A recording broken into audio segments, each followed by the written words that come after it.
News of the people, by the people, for the people.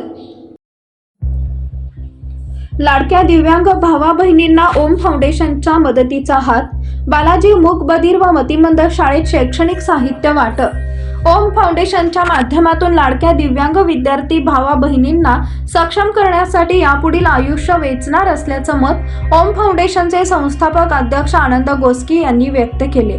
आइए हम सब मिलकर दिव्यांग बच्चों का भविष्य बदलेंगे, अशी साधही गोस्की यांनी समाजाला घातली। व्यंकटेश नगर, मुमताज नगर मस्जिद समोरील बालाजी मूक बधीर व मतिमंद शाळेतील चित्रकला स्पर्धा व शैक्षणिक साहित्य वाटप कार्यक्रम शनिवारी संपन्न झाला। कार्यक्रमाच्या अध्यक्षस्थानावरून बोलताना स्वामी समर्थ अपंग सेवा मंडळाच्या सचिवा लक्ष्मीबाई इटकर यांनी ओम फाउंडेशनच्या पदाधिकाऱ्यांना धन्यवाद दिले। तर यावेळी प्रमुख पाहुणे म्हणून महेश धुळम, आनंद गोस्की, गणेश वंगा, राजू मिशन, लक्ष्मण सिद्धूल, अंबादास बत्तीन, अक्षय गोस्की, मल्लेश श्रीमंगल, मुख्याध्यापक शामराव वाघमारे, अरविंद कुलकर्णी, शाकिल शेख आदी उपस्थित होते। शालेय दप्तर, जेवण डबा, पाणी बाटली, चित्रकला वही, रंगाचे बॉक्स इत्यादी शैक्षणिक साहित्य मिळाल्याने दिव्यांग लाडक्या भावा बहिणी खुश दिसत होते।